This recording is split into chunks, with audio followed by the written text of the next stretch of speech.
50年代嘅娛樂事業咧，可以講係你話好豐盛又得，但係普羅大眾咧都係限於睇下戲啊咁啊，仲係要睇一啲有級數嘅，有啲係一輪首輪嘅影片嚇，嗰啲係貴啲嘅有公餘場喎，即係5點啊或者早場啊嗰啲係平啲嘅咯嚇，即係話啲戲耐咗之後咧就轉去做嗰啲公餘場，即係5點鐘嗰輪嗰時嗰啲係平啲啊。我哋多數睇平嗰啲啦，當然首輪嗰啲咧就耐唔耐咁，真係好勁啊，賓虛咁啊，嗰啲咁嘅戲咧咁值得買張飛入去睇下嘅嚇。咁至於音樂咧，只限於有2個電台，一個咧就係無線電台嘅咧，即係唔係無線電視嗰個啊？嗰陣時係即係話要個收音機嘅收音機咧就係要領台噶嘛嚇，同埋噼哩啪啦嗰啲聲係好多雜聲嘅。咁最記得咧就係每晚9點鐘咧就轉播呢個倫敦廣播電台。噔噔噔噔噔噔噔噔噔，琴晚夜有大煲牛白腩，嗰個音樂一出嚟咧就9點鐘啊，倫敦廣播電台咧講下嗰邊啲新聞啊咁樣嘅嚇，好得意啊！播下音樂，咁播咩音樂咧？我哋廣東人咧就聽粵劇咯、粵曲咯嚇，任白啊。嗰陣時梁醒波擔翻口大雪茄嗰啲歌㗎嚇，因為我就比較中意聽歐西流行歌曲啦。嗰陣時50年代有貓王啦嚇，同埋呢個 Pat Boone 係乖仔啲嘅嚇，貓王係好嘢㗎嘛。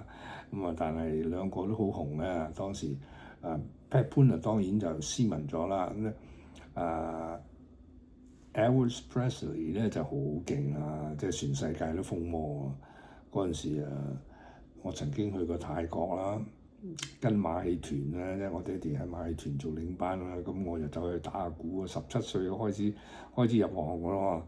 去過泰國，哇！泰國嗰啲人瘋狂啊，對於呢個貓王學埋佢啲動作咁啲姿態咁即係好緊要嗰陣時咁就播呢啲咁嘅音樂啦。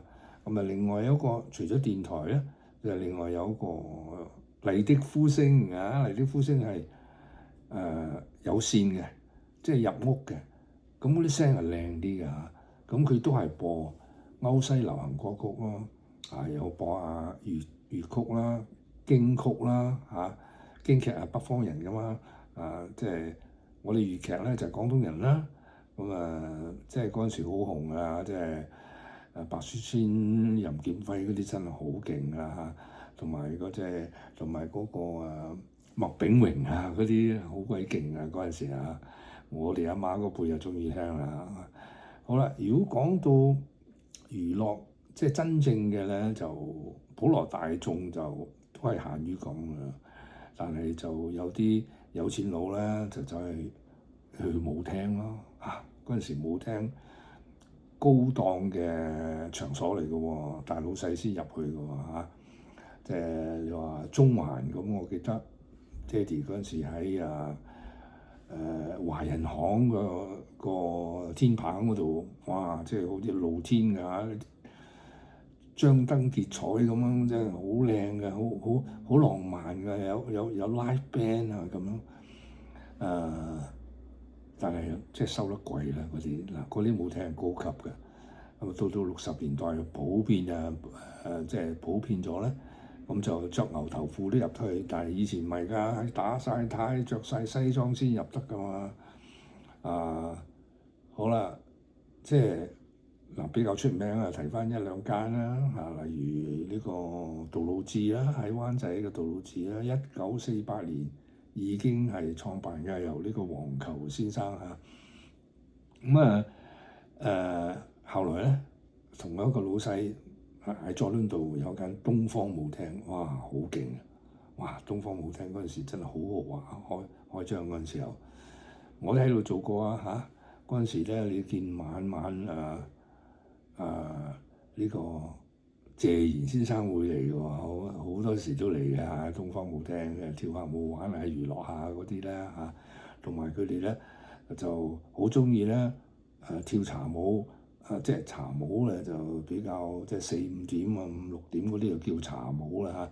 跳完茶舞之後咧就買鐘出街食飯喎嚇，咁咧食飯去邊度啊？夜總會啦，嗱夜總會又有 band 喎嚇，咁啊即係嗰陣時有分嚇，你即係做舞廳嗰啲咧，有啲平啲嘅1蚊嚇，即係斷鐘計啦。所謂計鐘其實係一隻音樂完咗之後就當係1個鐘嗰啲嘛，插飛咁啊嗰陣時嚇，大概係即係有1蚊啦，有個半啦。嗱，去到東方道路寺嗰啲咧係最高級嘅嗰啲嘢，嗰啲舞廳係5蚊個鐘嘅嗰啲，即係你幾犀利。嗱，啲小姐好高水準喎，有啲係讀即係中學畢業嗰陣時，啲中學畢業都好勁㗎嚇，有啲係大學添啦嚇。後來聽講仲有啲外國導研大學翻嚟即係做呢啲做小姐啦，所謂交際花，高級嘅交際花咁咧就揾錢多啊嘛，即係你揾到錢咁咪收手咯。嗰陣時好多係咁嘅，阿嬸啊成日都講好多呢啲古仔嘅，即係關於小姐嗰啲古仔講好多嘅。好啦，咁呢個係50年代啦嚇，50年代流行曲玩咩咧？多數係貓王啦、Elvis Presley 或者 Pat Boone 白潘一個咧乖仔，一個就即係野孩子咁啊！當然貓王係野孩子啊！你睇佢啲動作好勁㗎係嘛？就當年咧就係播呢啲歌電台咧播歌普羅大眾咧想去夜總會我諗冇乜機會。但係後來咧普遍咗之後咧，60年代、60、70年代開始咧。哇！着牛頭褲都可以去舞廳喎！哇！我記得旺角街市嗰度二樓嗰度已經係有間舞廳，周圍喺嗰啲住宅區又有舞廳。哇！咁即係風魔好多嗰啲，即係變咗入去有一啲普通市民都有得享受呢啲咁嘅娛樂啦。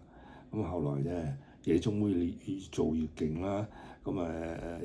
造成我哋有一班樂師啦，所謂係因為大量樂師要請啊嘛，因為開咁多舞廳，起碼每4、5個人嗰隊樂隊 live band， 多數 live band 嘅，唔會播音樂㗎。後來一播音樂咧，即係我哋嗰啲樂師真係冇得撈啦，冇晒。尤其是而家 internet。多數入晒去錄音室做嘢㗎啦，錄音室做咧，你個程度又要好高喎，玩得好高水準喎。跟住做 concert 啦，而家即係自從90年代尾咁到2000年開始到而家，全部都係入錄音室即係上網咁㗎啦。嗱，呢啲後話嚇，即係而家係講呢個50年代啦。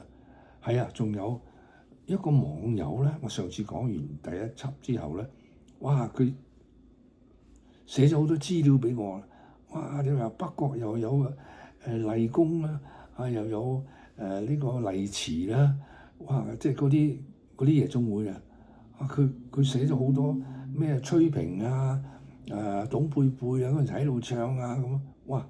寫咗好多資料啊，咁我仲以為佢係行家，原來唔係。